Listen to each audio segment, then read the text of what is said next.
জুলিয়েটের সঙ্গে ভালোই সময় কাটাচ্ছেন আমির খান। কদিন আগে প্রেয়সীকে সম্মুখে এনেছেন তিনি। তবুও পিছু ছাড়ছে না হাঁটুর বয়সী ফাতিমা সানার সঙ্গে প্রেমের গুঞ্জন। এবার বিষয়টি নিয়ে মুখ খুললেন আমির।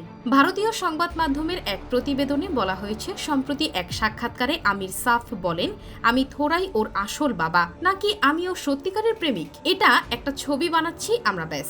আমার মনে হয় দর্শক এত বোকা নয়। দঙ্গল সিনেমায় অভিনয়ের পর থেকে ফাতিমা সানা শেখের সঙ্গে জোরালোভাবে নাম জড়িয়েছিল আমিরের। শোনা গিয়েছিল কিরণ রাওয়ের সঙ্গে আমিরের বিবাহ বিচ্ছেদের নেপথ্যে ছিল ফাতিমার ঘনিষ্ঠতা। তবে বিষয়টি নিয়ে এখনো প্রতিক্রিয়া জানাননি আমির। ফাতিমাও ছিলেন চুপচাপ, তারা কাজ করে গেছেন নিজেদের মতো।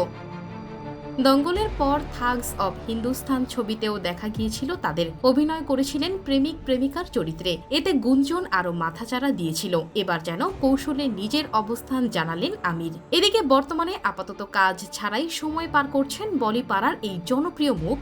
যদিও তার সর্বশেষ সিনেমা সিতারে জামিন পার বেশ ভালোই সাড়া জাগিয়েছে।